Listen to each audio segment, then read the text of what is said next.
vivifique. Háblanos a través de tu palabra, Padre, perfecciona la obra que has empezado, que tu Espíritu Santo la concluya.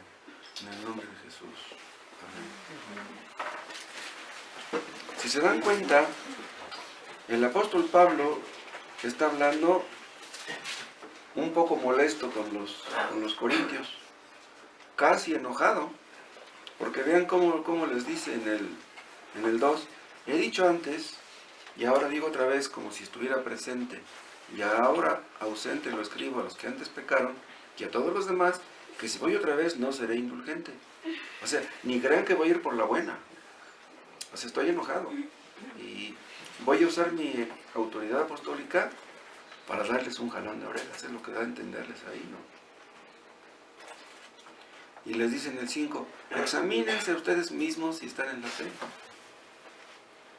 A ver si realmente la fe que ustedes dicen tener es la fe verdadera. ¿Pero por qué les dice eso el apóstol? ¿Qué acaso no se está dirigiendo a una iglesia cristiana? ¿Sí? Se suponía que sus lectores eran creyentes todos. Pero había entre ellos ciertas actitudes que denotaban mucha inmadurez. O sea, les dice, examínense, no sea que pensando o creyendo que son cristianos verdaderos, resulte a la mera hora que están engañados. Nosotros podemos saber, fuera de duda, quién es un cristiano verdadero y quién no. ¿Podemos saberlo? Fuera de duda no, porque el único que conoce el corazón de los hombres pues es Dios. No podemos conocer a la perfección a los demás, porque pues para empezar, no nos conocemos a la perfección a nosotros mismos. Nuestro corazón nos engaña acerca de nosotros y nos puede engañar también acerca de otras personas. Vean, nosotros nos conocemos más o menos a nosotros mismos, pero el único que nos conoce a la perfección es Dios. Una persona puede creer que es cristiana, pero que esté engañada. Y una persona puede tener dudas acerca de su salvación y que sea salva. Hay personas que dudan de su salvación por muchos motivos. Uno de ellos es que son personas que se sienten acosados por el pecado. Pero vean, todos sin excepción somos acosados por el pecado, asediados. El pecado quiere vencer nuestra resistencia. Hay creyentes que son verdaderos, que son sinceros, pero que tienen tentaciones terribles. Y ellos piensan, si tengo estas tentaciones tan fuertes, a lo mejor ni cristiano soy. La Biblia nos enseña que podemos llegar a tener un conocimiento cierto de nuestra condición espiritual. Un conocimiento basado en las Escrituras, no basado en nuestra imaginación. Y no solamente podemos saber mucho acerca de nuestra condición espiritual, podemos saber mucho acerca de la condición espiritual de otros también. Este asunto de la certeza de salvación es un grande problema ahora. En aquellos tiempos, cuando Pablo escribió, o antes, después de que Cristo murió, no era un problema.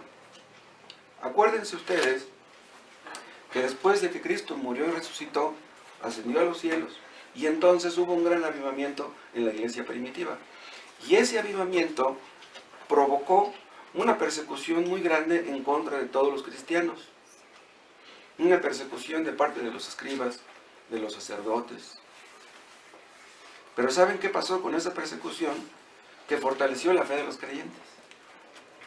O sea que en lugar de desanimarlos, los animó más.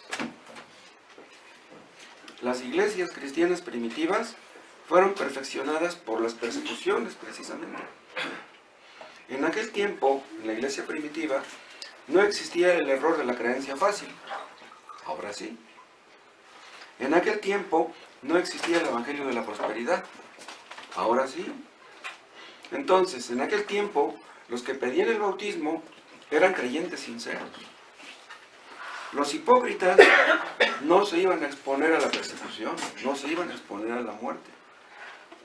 Entonces, los que pedían el bautismo eran personas que realmente se habían arrepentido de sus pecados eran sinceros.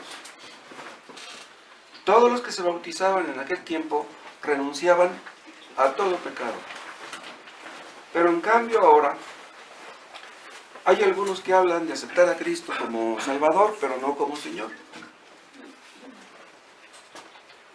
En aquel tiempo no existía eso. En aquel tiempo, los que aceptaban a Cristo como Salvador, lo aceptaban como Señor. Ellos sabían las implicaciones. Los que se bautizaban en aquel tiempo, le entregaban sus vidas a Cristo. Estaban dispuestos a hacer su voluntad en todo. Y de esto se supone que eran los creyentes de Corinto. Eran creyentes verdaderos. Pero ahora, en una iglesia cristiana, tal vez sea necesario tocar estos temas y no precisamente en aquel tiempo. ¿Puede uno saber, más allá de cualquier duda, que uno es salvo? ¿Puede uno saberlo? Bien, hay tal cosa como una certeza de salvación verdadera y hay tal cosa como una certeza de salvación falsa. Vean, por ejemplo, un ejemplo de una de estas cosas en Mateo 7.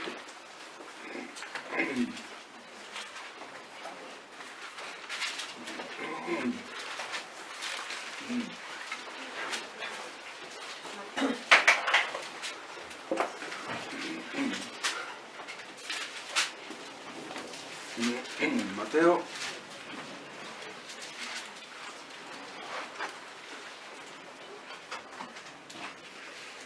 7:19. Todo árbol que no da buen fruto es cortado y echado en el fuego. Aquí habla del infierno.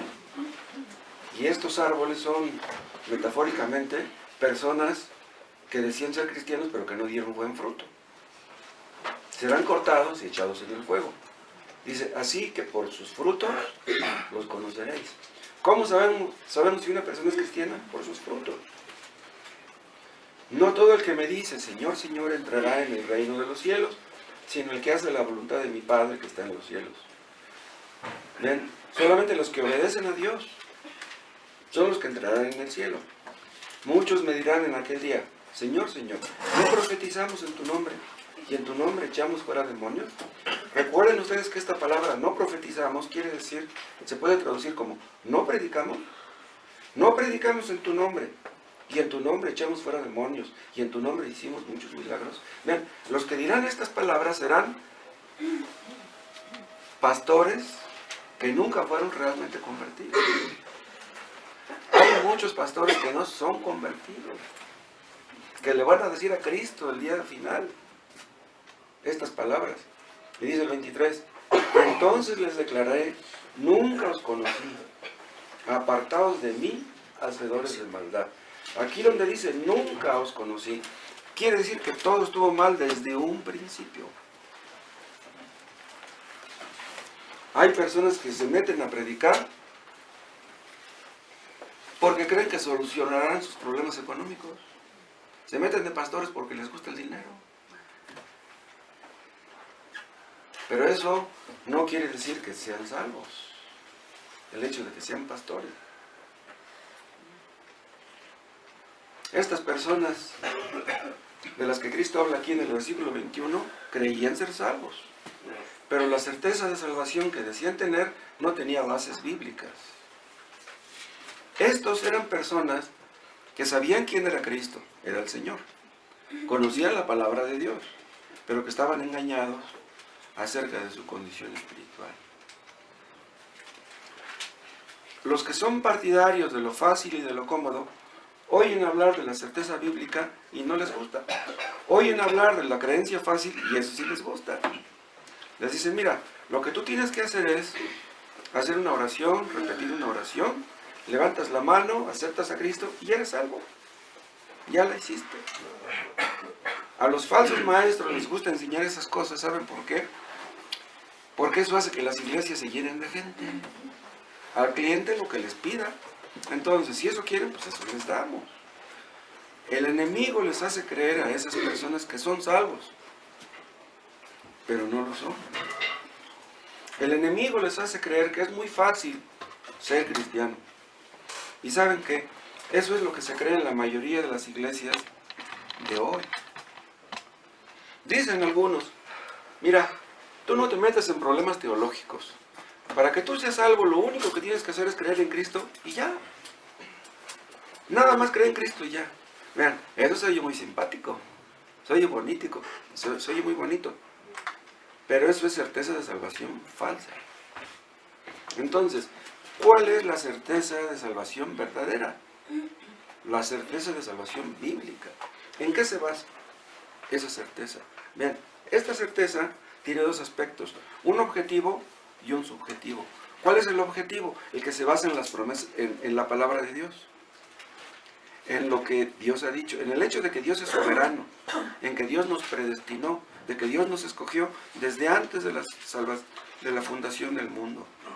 Se basa también en el poder de Dios. O sea, cuando Dios quiere salvar a una persona, la salva. Él es todopoderoso. Y eso lo decidió desde antes de que nos creara. Desde antes de que una persona nazca, Dios ya sabe si esa persona irá al cielo o al infierno. Dios nos hizo. Él conoce el futuro. El futuro está en sus manos. Entonces, esta certeza descansa en Él, no en nosotros. Entonces, para ser salvos nosotros, confiamos en Él, no en nosotros. No en nuestras obras, confiamos en las obras de Él. Vean algunos textos, por ejemplo, en Romanos 8.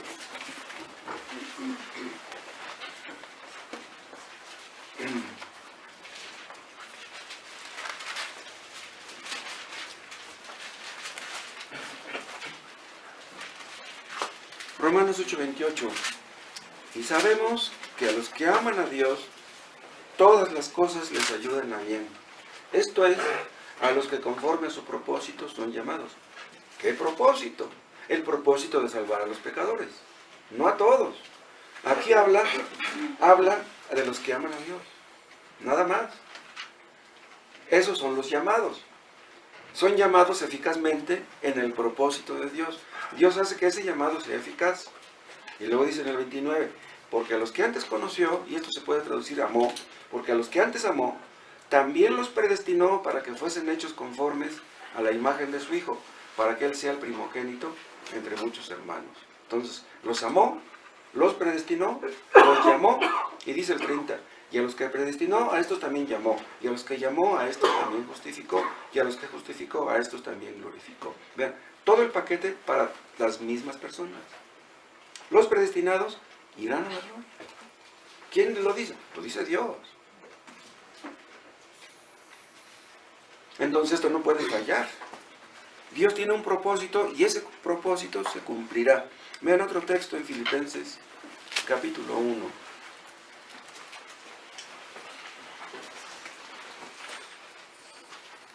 Filipenses 1:6. Estando persuadido de esto, dice Pablo, que el que comenzó en vosotros la buena obra, y ustedes saben quién es Él, la perfeccionará hasta el día de Jesucristo. O sea, Dios no puede fallar. Sus propósitos son de salvar, Él perfeccionará esta obra. Aunque en un principio parezca medio dudosa o vacilante, se perfeccionará porque Cristo está encargado del asunto. Entonces, esta certeza de salvación está basada en Él, en su palabra, en su poder. Vean otro texto en Efesios 2.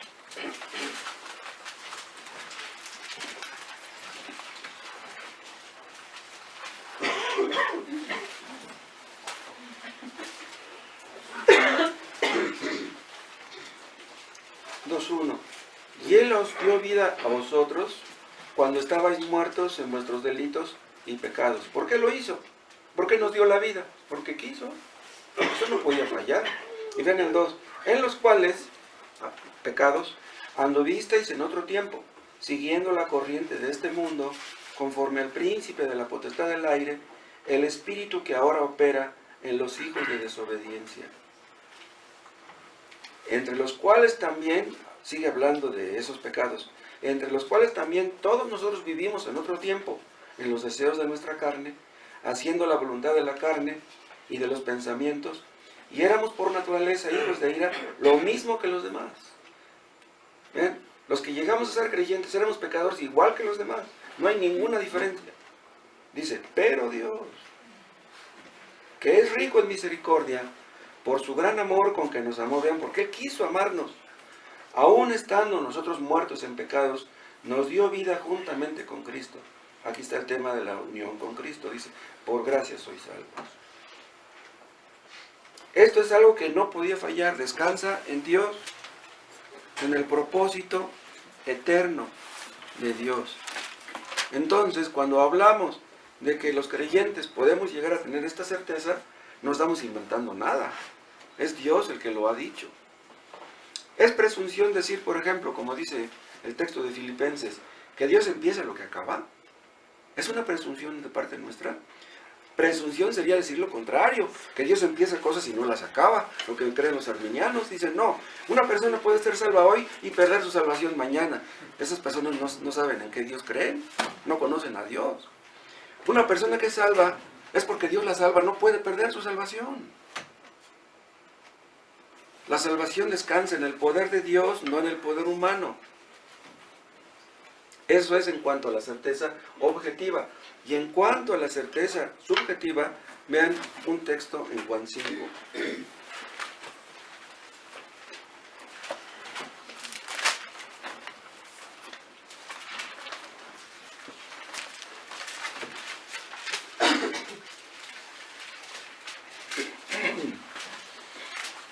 Juan 5, 24. De cierto os digo, esto equivale a un juramento. El que oye mi palabra y cree al que me envió, tiene vida eterna.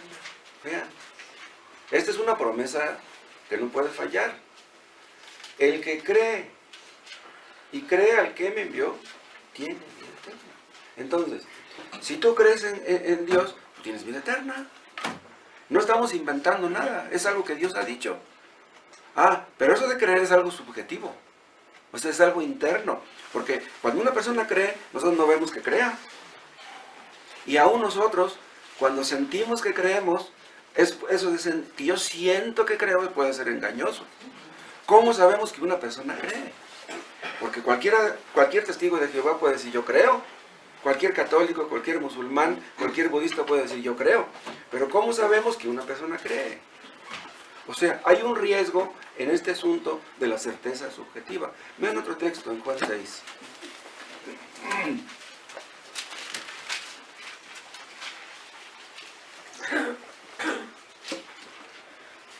Juan 6:37. Todo lo que el Padre me da, vendrá a mí. Y el que a mí viene, no le echo fuera. El que a mí viene, quiere decir el que a mí viene en arrepentimiento y fe. Dice, no le echo fuera. Entonces, si tú vienes a Cristo, Cristo no te va a rechazar. Si tú vienes a Cristo, Él te va a recibir con los brazos abiertos. Te perdonará todos tus pecados. No estamos inventando nada aquí tampoco. El asunto es que tú creas lo que Él ha dicho. Porque si tú dices, no, pero a lo mejor no me perdona. Es que yo he cometido muchos pecados, no creo que Dios me perdone. Dios te perdonará. Hay personas que han cometido pecados horribles y que pueden dudar, ¿de veras Dios me perdonará? ¿Es posible que Dios me perdone? Dios no puede mentir. Vean otro texto en Juan 10.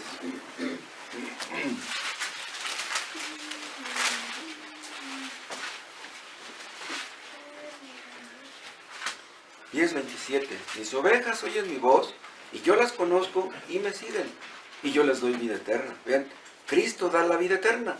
Dice, y no perecerán jamás. Esta es la certeza de salvación. Ni nadie las arrebatará de mi mano. Habla de la certeza y de la perseverancia de los creyentes y de la preservación. Nadie puede arrebatarte de las manos de Cristo porque Él es todopoderoso. Dice, y yo les doy vida eterna. Entonces, ¿cómo puedes saber que tú tienes vida eterna si sigues a Cristo? Dice al final del 27. Y me siguen. Continuamente. Porque si tú dices, yo creo en Cristo, y lo dices hoy, pero mañana haces otra cosa, te acercas hoy a Cristo y mañana te alejas, entonces no. ¿Sí? Hay personas que se arrepienten un día y que lloran muchas lágrimas, pero luego vuelven al pecado y se olvidan de su arrepentimiento. El asunto es, ¿te arrepentiste ayer? Tienes que arrepentirte hoy.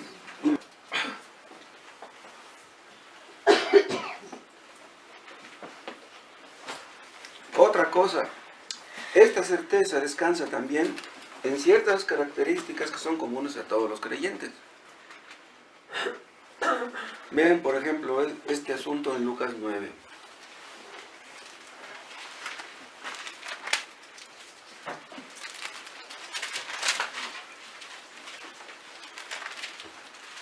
Mm, 9:23. Aquí habla Jesús. Y decía a todos: si alguno quiere venir en pos de mí, niéguese a sí mismo, tome su cruz cada día y sígame. Entonces, si tú te niegas a ti mismo, tú eres un creyente. Si tú quieres hacer la voluntad de Dios, tú eres un creyente. Que quieres hacer la voluntad de Dios en todo. Y dice, tome su cruz. O sea, estar dispuesto a lo que Él diga. Morir a tu propia voluntad, a tu egoísmo natural. Lo que Dios diga, no lo que yo diga. Entonces, ¿te has negado a ti mismo? Tú eres un creyente verdadero. Vean otra característica en Hechos 9. Todos los que han nacido de nuevo, oran. Todos los creyentes verdaderos se niegan a sí mismos. Todos oran. Hechos 9.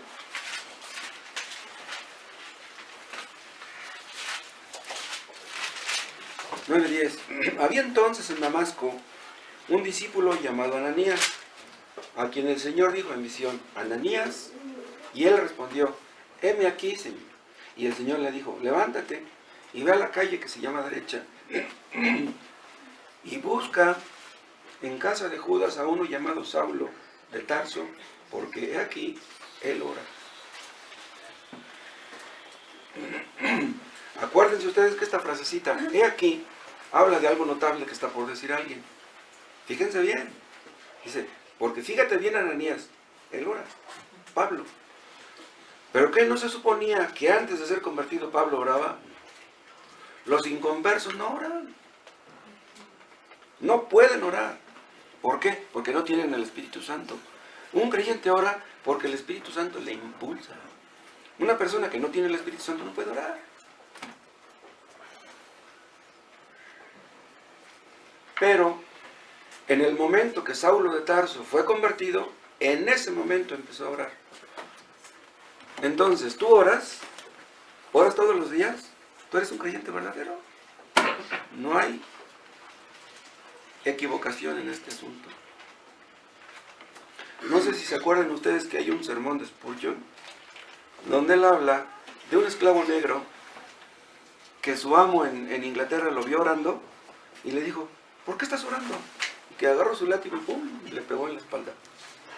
Y le dijo, si te vuelvo a ver orando, te voy a dar más fuerte.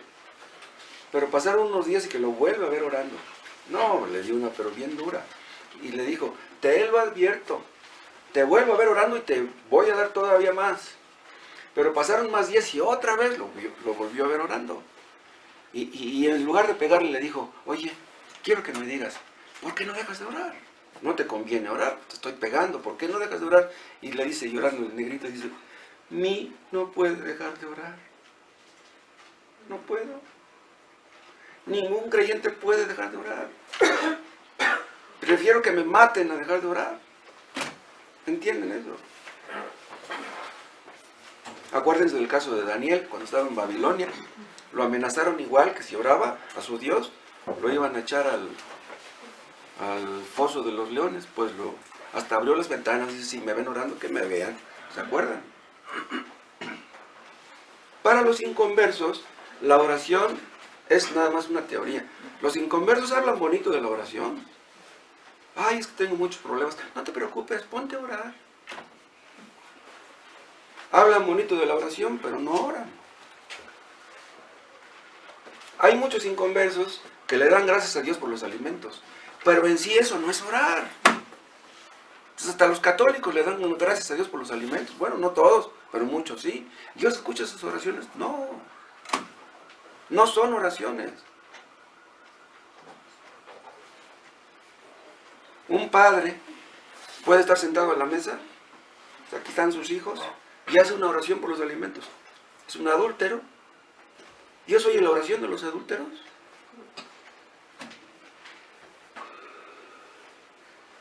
Otra característica que podemos ver en todos los creyentes es que el pecado ya no se enseñorea de ellos. ¿Qué pasa cuando un creyente peca? Se siente miserable. ¿Y qué hacemos cuando nos sentimos miserables? Pues nos doblamos nuestras rodillas y le pedimos perdón a Dios.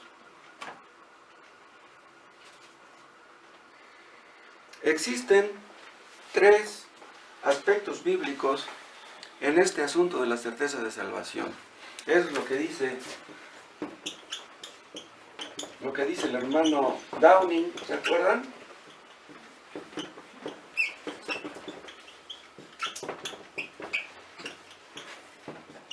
Tres aspectos de la certeza de salvación.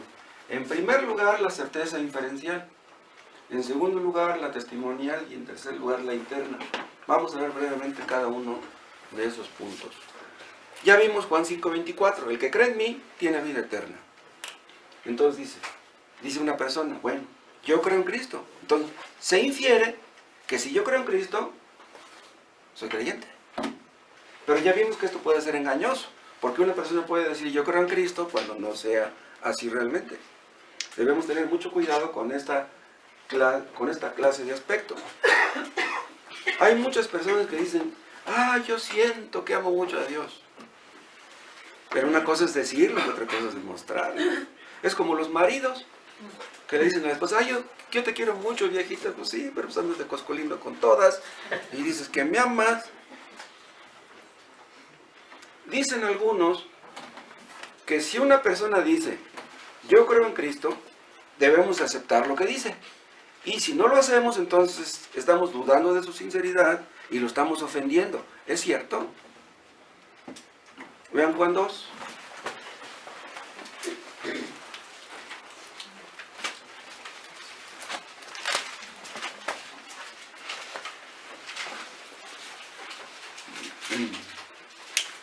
Juan 2:23.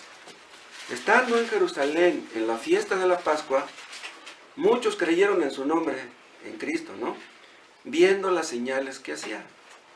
Señales es sinónimo de milagros, ¿no? Hay una pequeña diferencia, pero es sinónimo. ¿Por qué creyeron en Cristo? Porque vieron que hacía milagros.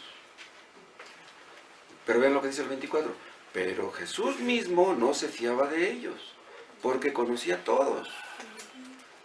Y no tenía necesidad de que nadie le diese testimonio del hombre, pues él sabía lo que había en el hombre. ¿Qué quiere decir esto? Que estos hombres supuestamente creyeron en Cristo, pero Cristo no creyó en ellos. El asunto no es que tú digas que tú crees en Él. Él cree en ti. Ahora veamos este punto de la certeza, del aspecto testimonial de la certeza. ¿En qué se basa? Se basa en evidencias. O sea, nuestras evidencias o frutos dan testimonio de que somos verdaderos creyentes. ¿Cómo demuestra una persona que es cristiana? Cuando obedece a Cristo. Porque las palabras se las lleva el viento. Queremos ver hechos y no palabras.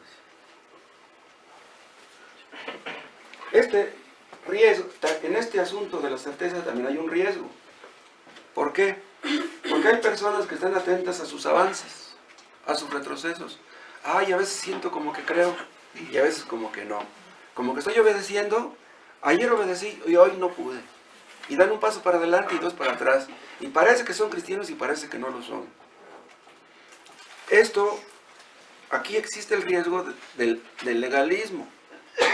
Porque una persona se esfuerza por dejar el cigarro, por dejar la copa, por dejar los malos amigos, por dejar de ver ciertas películas o cosas así. Y están atentos a sus avances.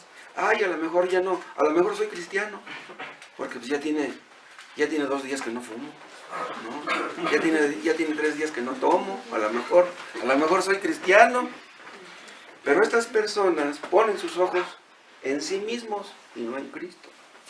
Ese es el problema. Hay personas que confían tanto en sí mismas, ¿saben por qué? Porque se la pasan todo el día oyendo predicaciones. Hay personas que se pasan todo el día oyendo cantos cristianos. ¿Eso demuestra que una persona es cristiana? No, para nada. Hay personas que oyen cantos cristianos todo el día, y si oyen a un cristiano oyendo un bolero, dicen, no, no puede ser que ese sea cristiano. Es que ellos ya tienen en su mente la idea de que los cristianos tienen que estar oyendo cantos cristianos. Esto es falso. Juzgan a los que no son como ellos. O sea, ellos piensan, no, todos los cristianos tienen que ser como yo creo que tienen que ser. Ustedes han oído hablar de las marcas de la gracia. Marcas o evidencias de que una persona está en la gracia, de que posee gracia salvadora.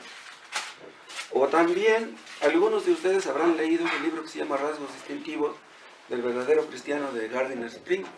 Ahí habla mucho acerca de este tema. Hay ciertos rasgos que caracterizan a los cristianos. ¿Cómo podemos saber si una persona es cristiana? Ya vimos ahí en el texto de Mateo que una persona que se arrepiente verdaderamente lo debe de demostrar con sus frutos. Frutos que demuestran que su arrepentimiento es sincero. El arrepentimiento sincero se debe de ver, se debe de notar por las personas que nos rodean. Si las personas que nos conocen, los que viven con nosotros, nuestros vecinos, nos tienen tachados como hipócritas, pues es que somos hipócritas. Si tú amas a tu prójimo y te llevas bien con la gente realmente, ¿por qué te van a decir que eres un hipócrita? El arrepentimiento verdadero, ya les mencioné, no es algo que se hace de una vez por todas. Los cristianos nos arrepentimos todos los días, es más. Si en un principio derramamos lágrimas por nuestro pecado, con el tiempo derramamos más. Los cristianos, aún siendo cristianos y teniendo el Espíritu Santo en nosotros, caemos en pecado en ocasiones. Eso no quiere decir que cometemos los mismos pecados que cometíamos antes de ser convertidos. Ya hemos visto en algunas ocasiones que un cristiano no es dominado por ningún pecado, por ninguno. Y les hemos mencionado, por ejemplo, supongamos que un hombre no roba, no mata, no adultera, no cae en la pornografía. Nada más su único pecado es la mentira. Ay, es que yo no puedo dejar la mentira. No, si no puedes dejar la mentira, eres un hipócrita. Dices que eres cristiano y andas echando mentiras por todas partes. No, eso no puede ser. Todos los cristianos pecamos de alguna manera, pero ya no practicamos el pecado, como dice Juan en su primera epístola, en su capítulo 3. Los que son nacidos de Dios no practican el pecado. ¿Por qué? Porque están bajo la gracia, ya no están bajo la ley. Y el poder de la gracia es un pecado superior al poder de la ley. El poder de la gracia nos santifica, nos perfecciona. O sea que la gracia tiene dos significados, acuérdense. Uno es un favor inmerecido, algo que no merecemos. Pero otro significado es un poder que nos santifica. Somos santificados por la gracia. Si tú te has arrepentido verdaderamente, tienes que hacer un compromiso, o ya habrás hecho un compromiso de entregarte a Cristo absolutamente, completamente. Le pertenecemos a Él, nos compró con su sangre. Cristo quiere nuestra obediencia, no se los olvide, en cada área de nuestras vidas. Debemos crecer en cada área. Debemos ser cada día mejores padres, mejores esposos, mejores hijos, mejores cristianos, mejores empleados, mejores trabajadores, mejores vecinos, mejores primos. Debemos mejorar en todos aspectos. Otra característica de los creyentes verdaderos es que todos creen en la inerrancia de las Escrituras. La Biblia no comete errores. Nosotros creemos desde el primer versículo de la Biblia hasta el último. Es la palabra de Dios. Hay algunas traducciones que no son correctas, pero nos damos cuenta cuál es la traducción equivocada. Otra característica, los creyentes verdaderos tienen una buena conciencia. ¿Qué cosa es una buena conciencia? Vean, nosotros creemos que es malo lo que Dios dice que es malo. Nosotros creemos que es bueno lo que Dios dice que es bueno. Lo que Dios dice en su palabra. Vean, el otro día platiqué yo con un hombre, no me acuerdo si se los comenté. que estuvo con los mormones un tiempo y que un día lo fueron a visitar a su casa y que le dijeron pues, que es pecado tomar Nescafé, pero pues voltean y ven en la despensa un frasco de Nescafé y le dijeron, oye, tú tomas Nescafé y ¿sabes qué? Van y agarran el frasco y se lo echan en la bolsa, se lo llevaron, le robaron su frasco de Nescafé. Pero ¿cómo pueden comprobar con la Biblia que es pecado tomar Nescafé? Tú no puedes demostrarlo. Entonces, los que piensan que tomar Nescafé es malo es que tienen una mala conciencia. No está sujeta a las Escrituras. Una mala conciencia es una que no está sujeta a las Escrituras. Está sujeta a lo que dice el líder, a lo que dice el pastor aquel. Hay algunos que dicen que es pecado que una mujer use pantalón. Eso es una mala conciencia. No hay ningún versículo que diga que es pecado que una mujer use pantalón. Pero hay pantalones que sí es pecado usarlos. Si una mujer usa un pantalón bien atacado, eso sí es pecado. ¿Por qué usas un pantalón tan atacado? Porque quieres que los demás te volteen a ver. Hay vestidos que también es pecado usarlos. Pues hay vestidos igual bien atacados. Si tú usas un vestido así, entonces estás pecando. ¿Te gusta que te chiflen, que te vacilen?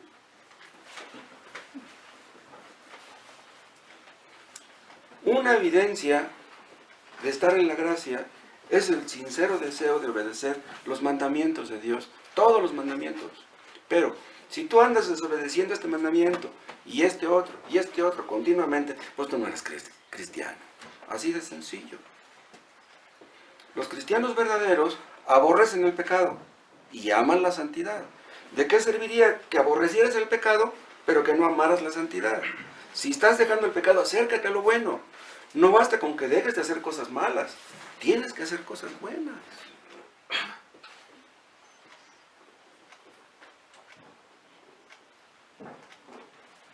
Ya vimos que una característica común a todos los cristianos es que ellos oran.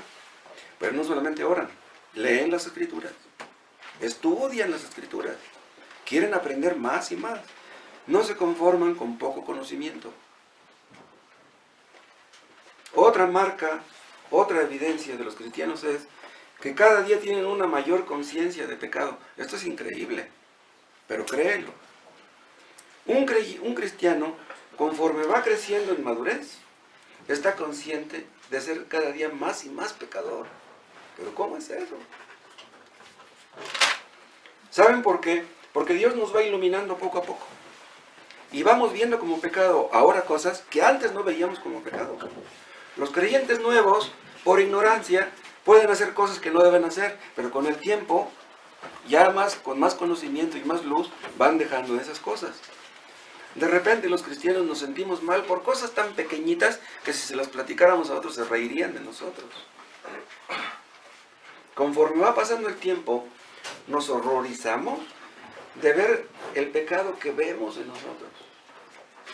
Y los recién convertidos no han llegado a ese punto. Pero los autoengañados, ellos creen que están bien. Se comparan con otros y creen que están bien.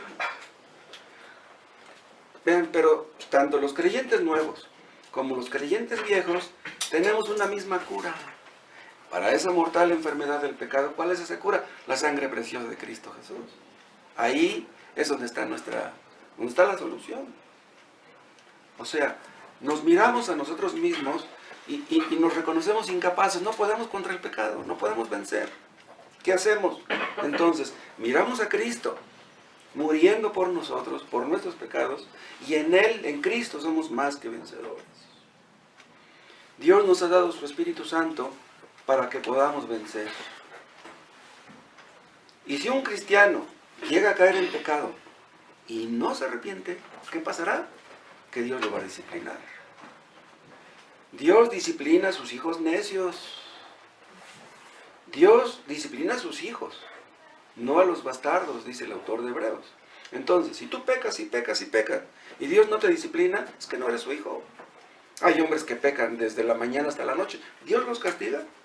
Dios ni en cuenta los toma. Otra marca de la gracia es que los frutos del Espíritu Santo se van manifestando progresivamente en todos los cristianos. la humildad, Ahora el se amor, descubre el la gozo. falsedad. Por ejemplo, el amor, ¿se puede falsificar? Tú puedes fingir que amas a los que te rodean, puedes fingir. Aún un niño pequeñito, detecta si lo amas o no. En realidad el amor no se puede falsificar.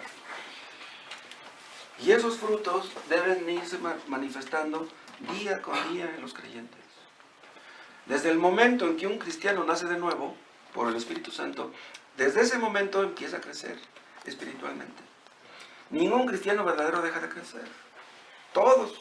Bueno, el crecimiento tal vez no se note a simple vista. Es como cuando un niño nace, sale del vientre. Un niño sale del vientre pesando 3 kilos. Al día siguiente, ¿sigue pesando los 3 kilos? No. Ya subió aunque sea 5 gramos, pero no se nota. Y así pasa con los creyentes, van creciendo aunque no se note. Dios no tiene hijos enanos. Dios no tiene hijos tontos. Todos los creyentes van creciendo. Otra evidencia es que nuestra fe, si es verdadera, atiende a los medios públicos de gracia. ¿Cuáles son los medios públicos? El culto de adoración. Escuchen, los que descuidan la asistencia a los cultos están demostrando que algo anda mal en ellos. Si una persona falta al culto, debe de faltar por un motivo poderoso, por una causa de fuerza mayor. Pero si falta, que porque te visitó tu pariente, que porque fuiste al cumpleaños de tu prima Lupita, que porque fuiste a comprar zapatos a tus hijos, por eso no vas al culto. Hay personas que terminan en la apostasía, ¿saben por qué? Porque descuidan la asistencia poco a poco. Ay, pues ya van 2 domingos que no voy. Ya mejor no voy, pues me van a poner mal la cara si voy, mejor ya no voy. Y así se alejan y ya no los volvemos a ver. ¿Saben qué? No hay crecimiento espiritual sin comunión con los hermanos. ¿Por qué quiso Dios que nos reuniéramos cada domingo? Eso no lo inventamos nosotros. Está escrito claramente. Tenemos que reunirnos, ¿saben por qué? Porque necesitamos de los demás. Imagínense que uno dijera, no, pues hoy no voy, pues así que van los demás. Y que así pensaran todos, entonces nadie iría. Si tú no convives con los hermanos, si tú no platicas con los hermanos, ¿sabes qué va a pasar? Te vas a enfriar, te vas a apartar y quién sabe qué vaya a hacer de ti. ¿Quieres tú que los hermanos te busquen? ¿Quieres que los hermanos te llamen? ¿Y tú nunca los buscas? ¿Tú nunca los llaman? ¿Nunca los llamas? Entonces la obligación es de los demás y tuya no. El amor verdadero no consiste en lo que los hermanos deben hacer por mí, sino en lo que yo debo hacer por ellos. ¿Tú buscas una iglesia donde te amen? ¿Eso es lo que tú buscas? ¿Y tú no amas a nadie? Si tú no amas a nadie, ¿cómo andas buscando una iglesia donde te amen?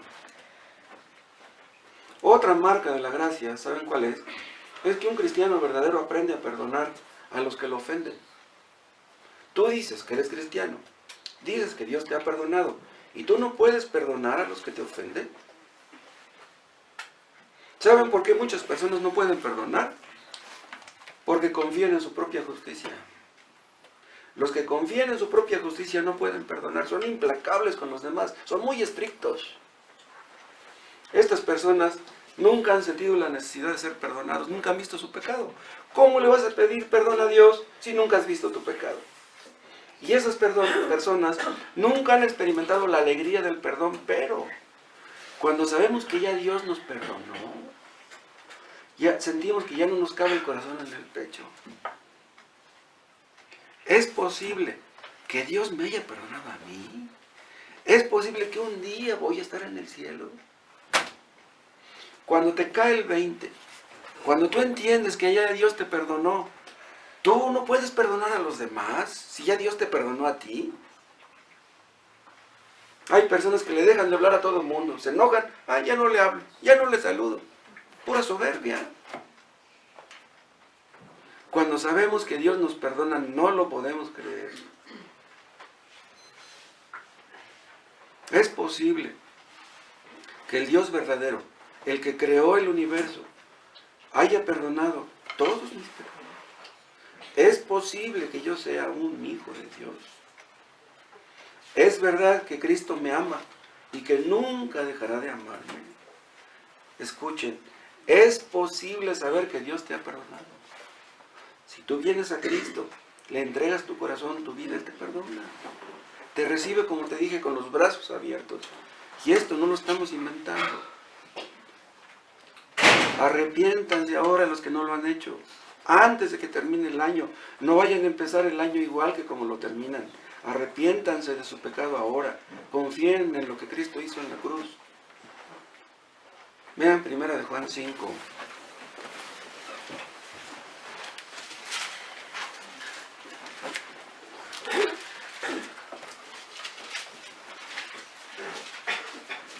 Primera de Juan 5.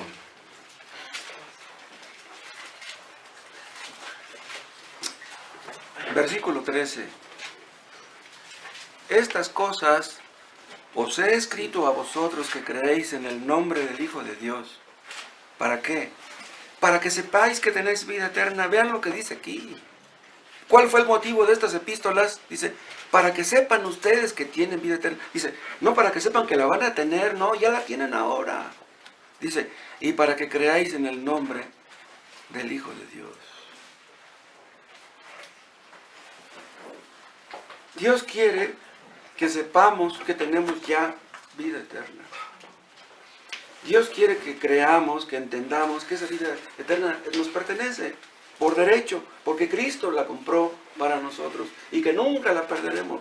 ¿Saben por qué? Porque cuando un cristiano entiende eso, que ya todos sus pecados fueron perdonados, entonces empezamos a amarlo.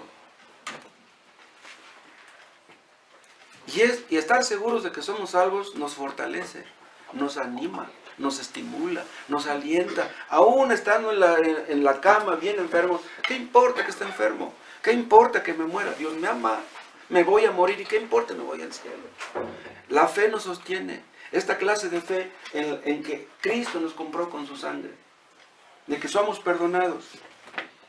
Eso nos da valor, eso nos santifica, eso nos ayuda a estar contentos todos los días, no importa cómo estemos. Vamos a orar. Padre, te damos las gracias por tu palabra. Oh Dios, úsala para gloria de tu nombre en nuestras vidas. Perfecciona, Padre, la obra que has empezado entre nosotros y que veamos la salvación de los que no son salvos y que tu iglesia sea santificada y fiel cada día más y más, para que glorifiquemos a nuestro Señor y Salvador Jesucristo. Es en tu nombre que te pedimos esto. Amén.